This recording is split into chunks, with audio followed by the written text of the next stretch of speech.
The warning beacon. Deep in the void between the Carina and Sagittarius arms of the galaxy, senior archive keeper Vexna stared at her holographic displays with all four of her eyes wide in disbelief. The signal she had been tracking for the past 3 cycles wasn't a malfunction as her colleagues had suggested.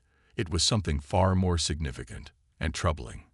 Director Clofix, she called out, her voice carrying the distinctive harmonic overtones of urgent discovery.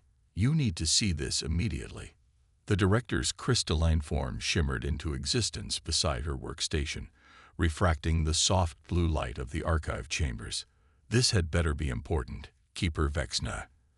The Council doesn't appreciate interruptions to their scheduling protocols. The beacon we discovered near Sol 3, it's not what we thought it was. Her tentacles flew across the control surfaces, bringing up ancient data streams. We assumed it was a standard warning about primitive species development, but look at these deep layer encryptions. The director's crystalline structure shifted to a deeper blue, a sign of intense focus. The holographic displays filled with cascading symbols, each one pulsing with the weight of millennia. These weren't standard warning beacons meant to protect developing civilizations. These were survival instructions. This can't be correct, the director whispered, his voice crackling with static interference. Run it again. Vexna had already run the analysis 17 times. The message remained the same.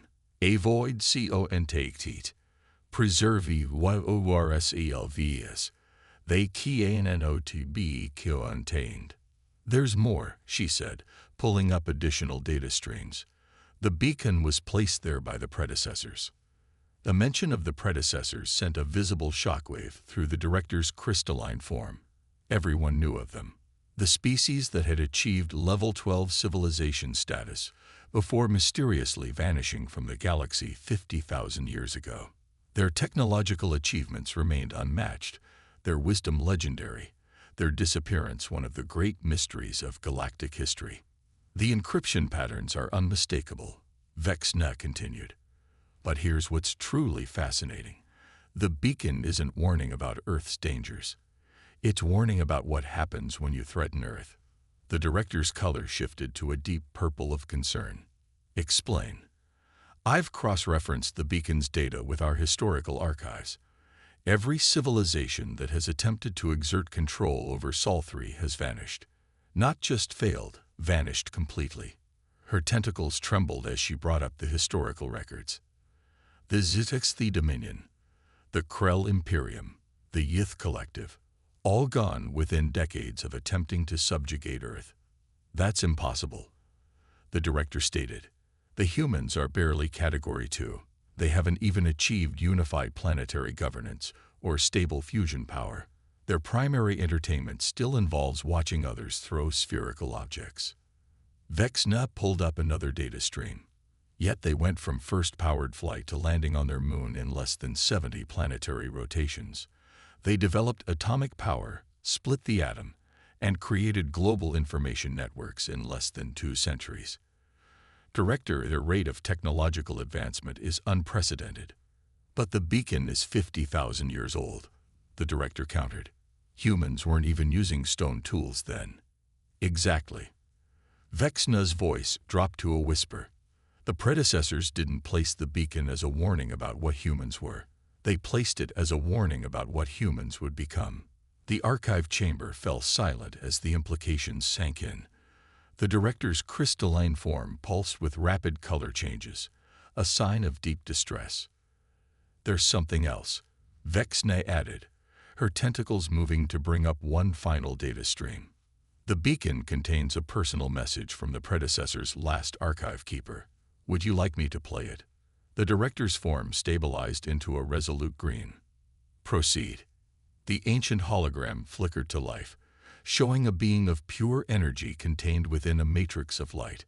Its voice, translated through countless algorithms, filled the chamber. To those who find this warning, we, the predecessors, achieved what we thought was the peak of evolution. We believed ourselves masters of space and time. Then we found Earth. We studied its primitive inhabitants, seeing potential we had never encountered before. We thought to guide their evolution, to shape them according to our design. We failed to understand that their chaotic nature, their constant drive to overcome limitations, their inability to accept boundaries, these were not weaknesses to be corrected. They were strengths we could not comprehend. The humans are not like us. They do not follow predictable paths of development. They defy probability. They challenge impossibility. They turn weaknesses into strengths. Most importantly, they learn from their enemies and grow stronger. This beacon exists not to protect you from their weapons, but from their potential. Leave them be. Let them grow. And hope that when they finally reach the stars, they remember those who chose to respect their journey. The hologram faded, leaving the archive chamber in stunned silence. Director Vexna said quietly, "The Kranth Empire has already dispatched a fleet to Sol 3. They mean to conduct their standard civilization worthiness test." The director's crystalline form turned a pale white of horror. "How long until they reach Earth?" 3 standard cycles. "Send an emergency transmission to the Council," the director ordered. "Tell them to stop the Kranth fleet at all costs." His form flickered with agitation. "And Vexna, begin monitoring all Earth communications. I fear we're about to witness exactly why the predecessors left this warning." As Vexna complied with the order, she couldn't help but notice that the beacon's signal had changed its pulse pattern. It was almost as if the ancient device was laughing at them all. First contact gone wrong. Supreme Commander Vrath of the Kranth Empire stood on the bridge of his flagship. The inevitable dominance, watching the blue-green world through the ship's quantum viewport.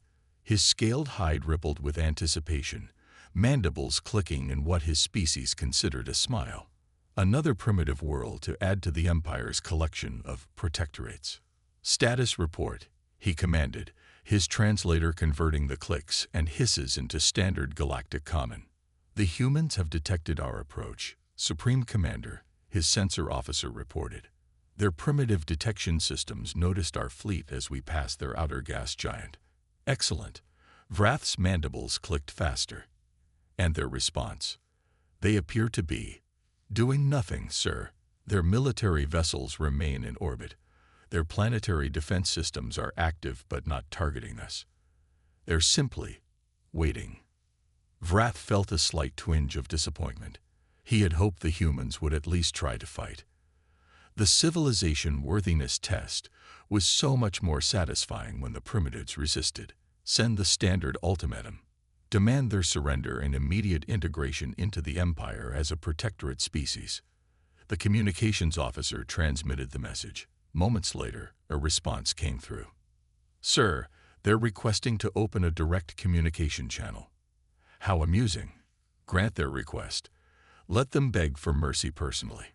The main view screen flickered to life, showing a single human female sitting at what appeared to be a wooden desk. Behind her, a primitive flag displayed red and white stripes with a field of stars. She smiled, and Vrath felt an unexpected chill run down his spine.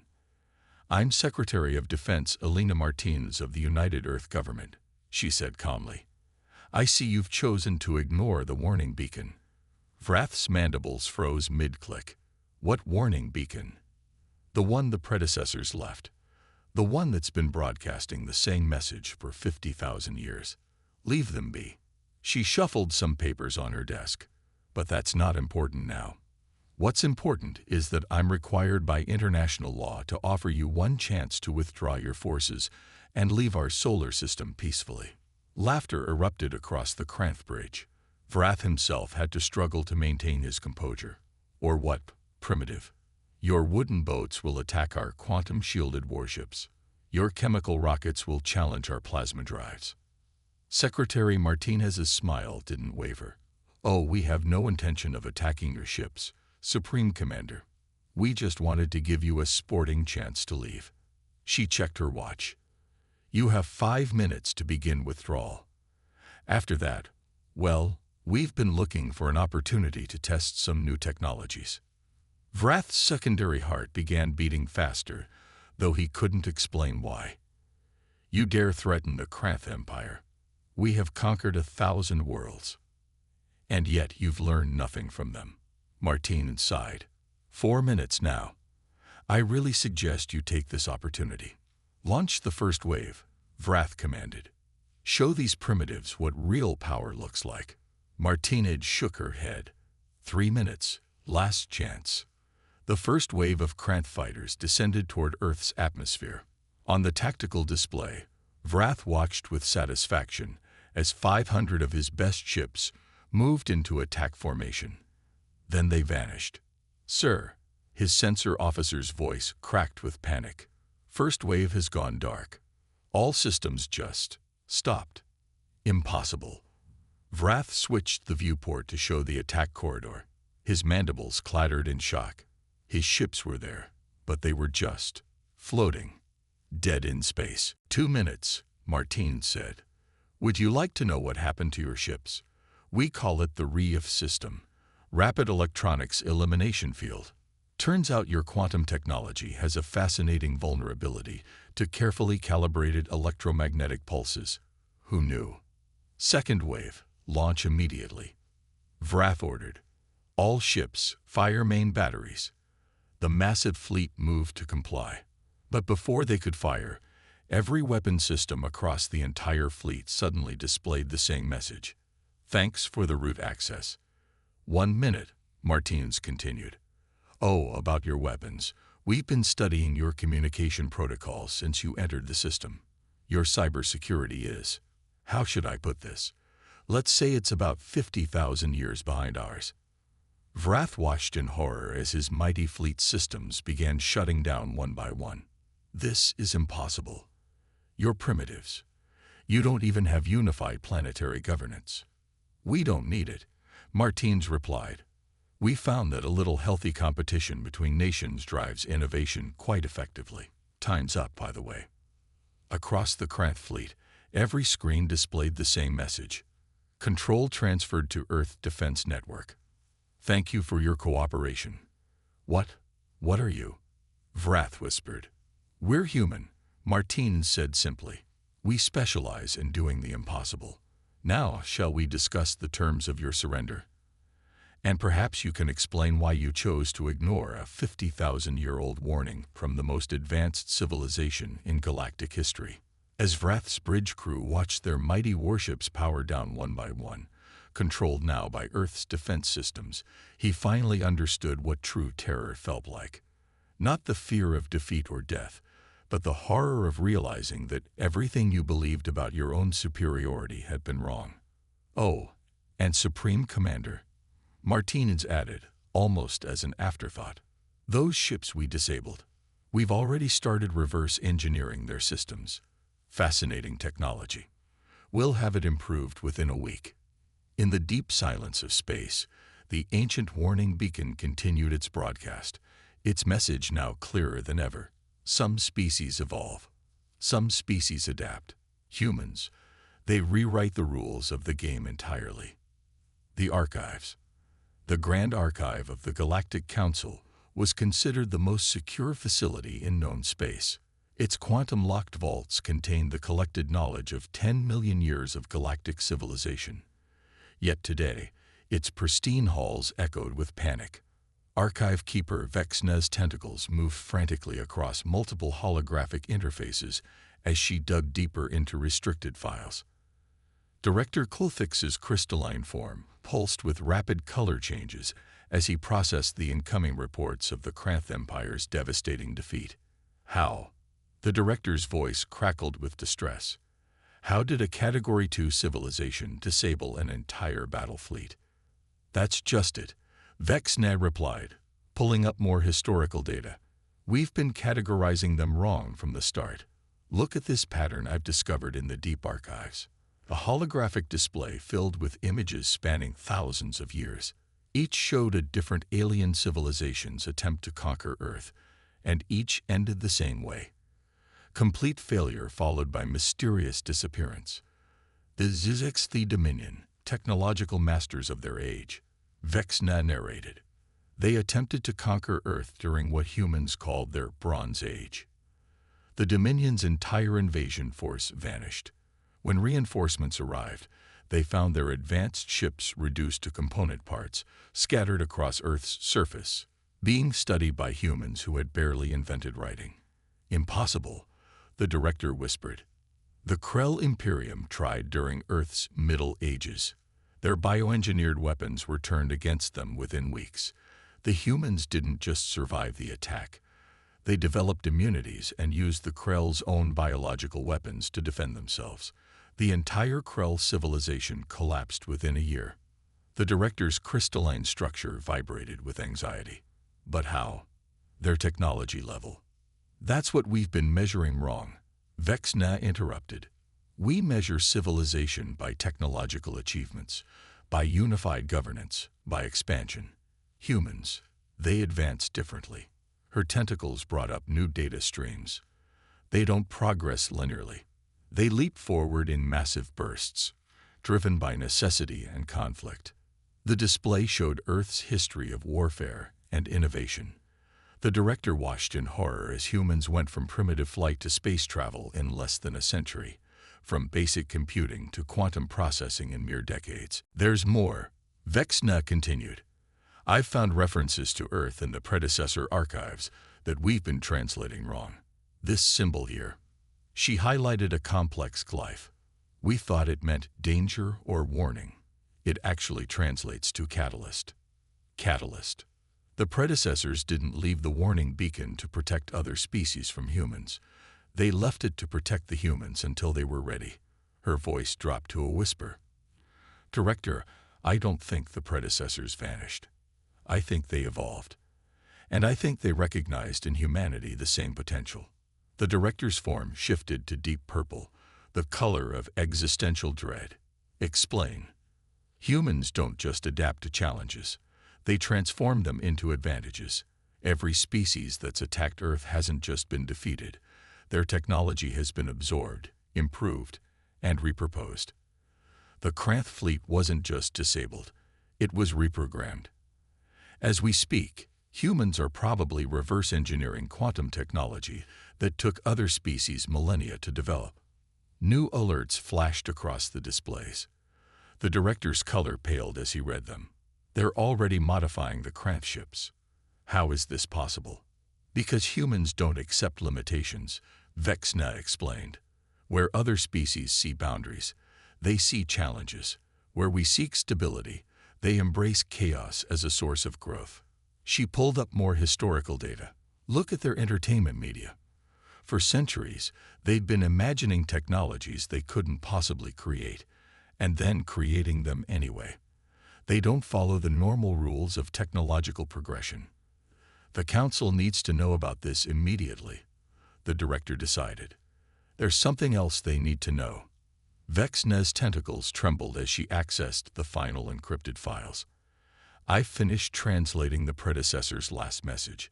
It wasn't just a warning. It was a prediction. The ancient hologram materialized once more, but this time with new clarity. The energy beam's words echoed through the archive chamber. We recognized in humanity what we once were, a species of unlimited potential, unbound by the conventional laws of development. They do not evolve to fit their environment. They reshape their environment to suit their needs. They do not accept the impossible. They challenge it until it yields. We did not place this beacon to warn you of their weapons or their technology. We placed it to warn you of their imagination. The message continued, growing more urgent. Every species that attempts to suppress them will only make them stronger. Every technology used against them will become theirs to improve. They are not bound by the linear progression of civilization that constrains other species. They are something new, something we once were, something we might become again. As the message faded, new alerts flooded the displays. Humans had already begun upgrading the captured Kranth ships with their own innovations. Weapons designed for destruction were being converted into exploration tools. Technologies meant to conquer were being repurposed for scientific discovery. Director, Vexna said quietly, I don't think we're watching the rise of another galactic civilization. I think we're watching the birth of something that even the predecessors couldn't predict. The question isn't whether we should try to stop them. The question is, are we ready to evolve with them? In the silence that followed, both archive keeper and director watched the displays showing human ships, now enhanced with Cranth technology, preparing for their first faster-than-light test flight. They weren't following the normal centuries-long development process. They were doing it their way, the human way. And somewhere in the vast darkness of space, the ancient warning beacon's pulse changed again, its message now clear to those who understood. The impossible is merely tomorrow's reality for a species that refuses to accept limitations. Humanity's response. Supreme Commander Vrath expected execution, or at least imprisonment. What he didn't expect was to find himself sitting in a summit conference room in Geneva, drinking something humans called coffee, while Secretary Martinez explained humanity's terms. "Let me understand this correctly," Vrath said, his mandibles clicking in confusion. "You're not demanding reparations." "Oh, we are," Martins replied, taking a sip from her own cup. "Just not the kind you're thinking of. We want knowledge exchange programs, cultural integration initiatives, and joint technological development projects."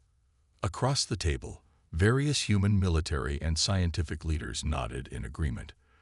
The walls behind them displayed holographic projections of the already modified Cranth vessels, their weapon systems converted into research platforms. "But we defeated your empire," Vrath protested.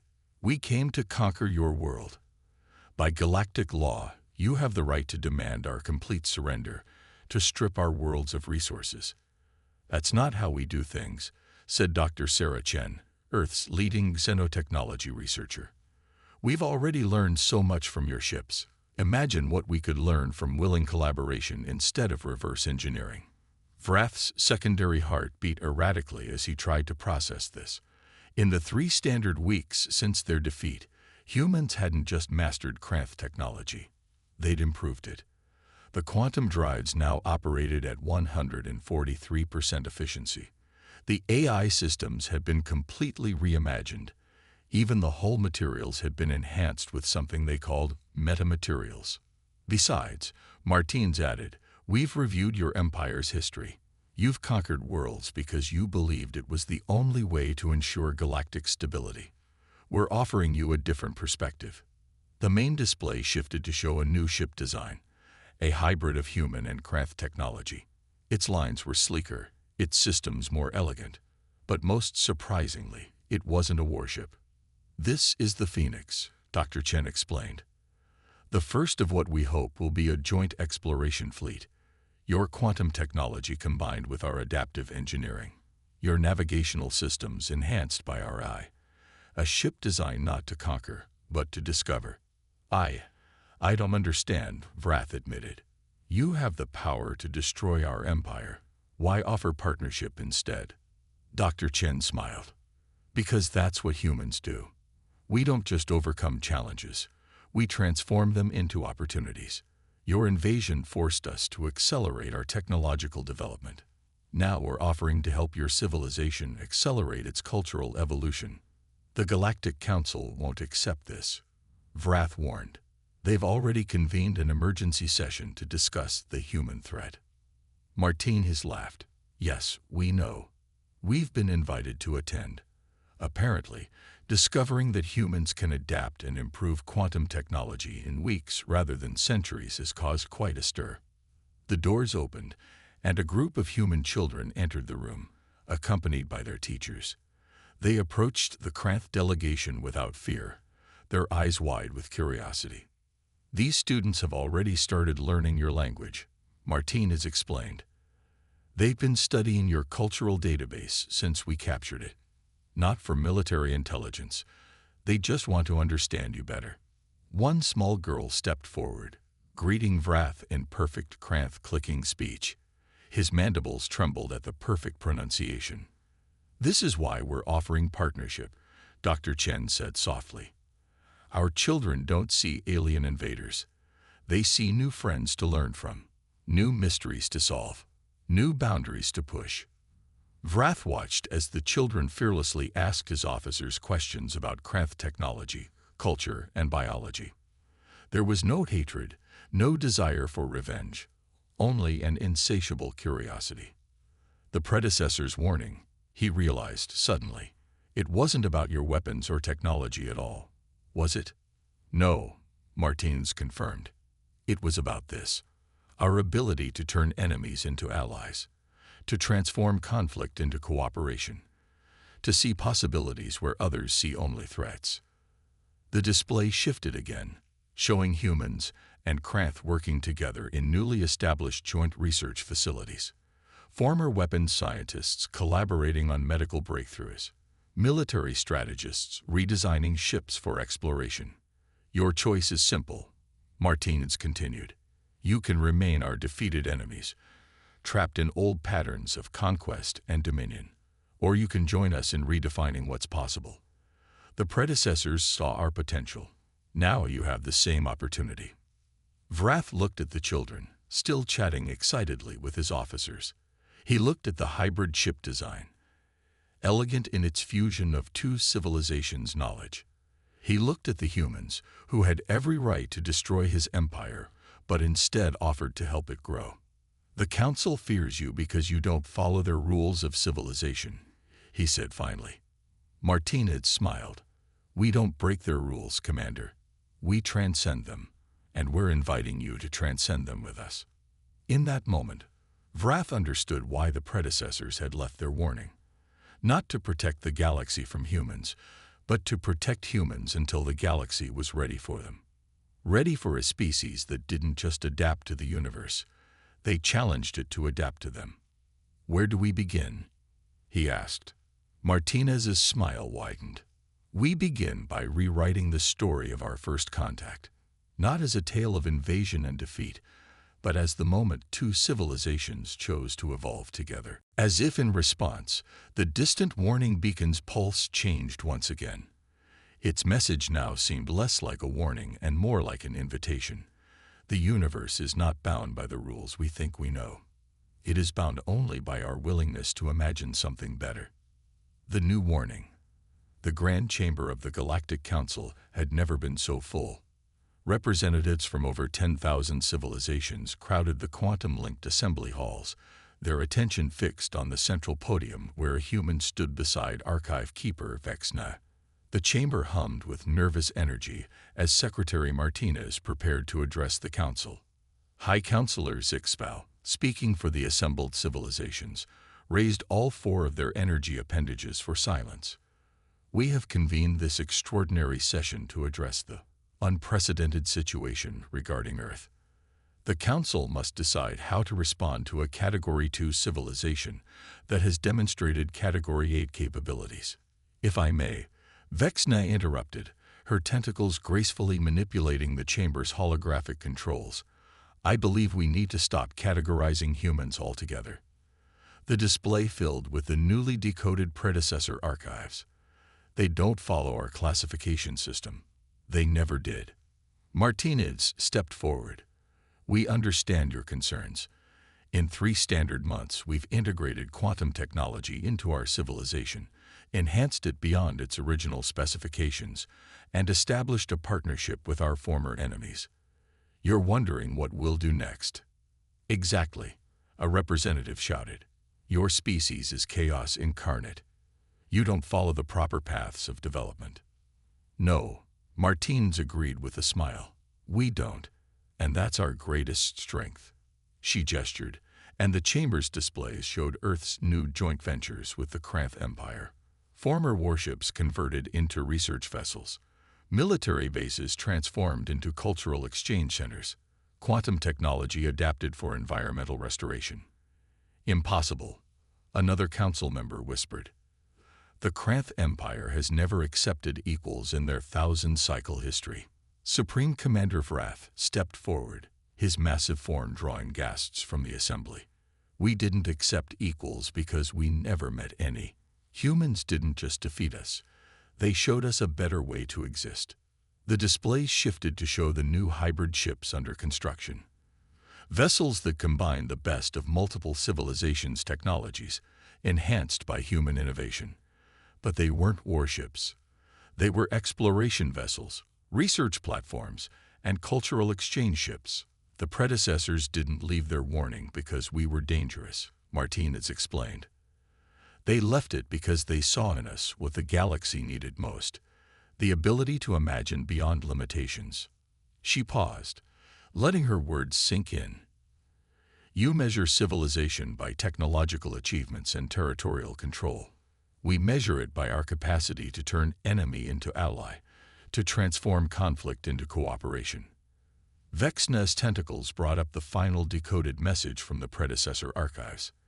The ancient energy beings form materialized in the chamber center. To those who witness humanity's emergence, do not fear their chaos. Do not resist their transformation. They are not a threat to galactic civilization. They are its next evolution. Their gift is not destruction, but reconstruction. Not conquest, but conversion. They will not break the galaxy. They will remake it, not in their image, but in the image of what could be. The chamber erupted in discussion. High Counselor Zixpal raised their appendages again. What exactly are you proposing, Secretary Martinez? We're proposing a new way forward, she replied. The old warning beacon told others to avoid Earth. We've reprogrammed it with a new message. Come learn with us. The displays showed the transformed beacon, now pulsing with an invitation instead of a warning. Its signal carried technical specifications for clean energy, medical breakthroughs, and environmental restoration, freely shared with any civilization that wished to learn. You would share such knowledge freely. The High Counselor's energy form flickered with disbelief, without demanding tribute or submission. Knowledge grows when shared, Martinez said simply. We've already established joint research initiatives with the Krath. We're offering the same to any civilization that wishes to participate. Vrath stepped forward again.